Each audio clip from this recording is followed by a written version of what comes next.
In the previous episode, we covered what is the difference between proportional valves and servo valves. In that episode, we introduced a very important concept, closed-loop control. Many people may wonder, what exactly does closed loop mean in a hydraulic system? How is it achieved? Today, we will break it down and explain it step by step. How is closed-loop control actually achieved in a hydraulic system? Let's start with the simplest form of control, open-loop control. For example, we give the hydraulic cylinder a command, move forward 100 millimeters. After receiving the command, the system controls the hydraulic oil to drive the hydraulic cylinder's movement. However, here comes the problem. Does it know whether it actually moved 100 millimeters? The answer is no, it doesn't. Because open-loop control only executes the command, it does not check the final result. The biggest difference with closed-loop control is it adds a feedback loop to the system. Simply put, it not only tells the machine what to do, it also checks in real time, does the actual result match the desired target? So, what are the actual steps involved in closed-loop control within a hydrolysis system? Assume we need a hydraulic cylinder to move to a specified position.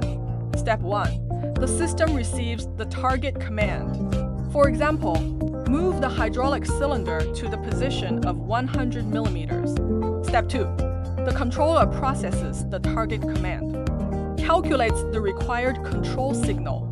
This signal is then sent to the actuator, and this is where we connect with what we discussed in the previous episode. This is where the proportional valves and servo valves we discussed in the previous episode come into play. They are responsible for adjusting the flow, pressure, and direction of hydraulic oil according to the control signal, driving the hydraulic actuator to complete the required movement. However, the system does not simply stop once the movement is completed. The truly critical step is what comes next, feedback. Step 3. The sensor begins detecting the actual movement result. For example, a position sensor detects the actual travel distance of the hydraulic cylinder. Pressure sensors detect changes in system pressure. Flow sensors detect the output condition of the hydraulic oil. Step 4. The controller compares the detected actual result and compares it with the target value set at the beginning. For example, the target position is 100 millimeters, but the sensor detects that the actual position is only 98 millimeters. The system will then determine that there is a 2 millimeter error. Step 5. The controller adjusts the output signal based on this error. The proportional valve or servo valve then readjusts the hydraulic oil output, driving the system to continue correcting the error. This process continues in a continuous loop until the actual output closely matches the target value. At this point, some people may ask, since the controller has already provided an accurate command, why is continuous feedback still necessary? The reason is, industrial environments are not completely ideal. Hydraulic oil temperature can change, and mechanical components can experience wear. The load conditions can also change continuously. All of these factors can affect the final outcome. The purpose of closed-loop control is to continually detect errors and automatically correct them. It is like the human eye.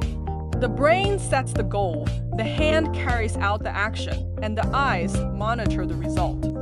If a deviation is detected, the system immediately adjusts the movement.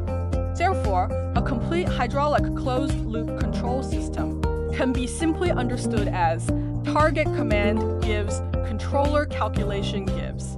Proportional valve/servo valve adjusts hydraulic output gives. Actuator movement gives, sensor detection and feedback gives. Controller corrects the error gives continuous cycle. In one sentence, open-loop control tells the machine what to do. Closed-loop control not only tells the machine what to do, but also monitors the result. It also checks whether the task has been completed correctly and automatically adjusts. If you understand it, leave a like. In the next episode, we'll continue exploring deeper.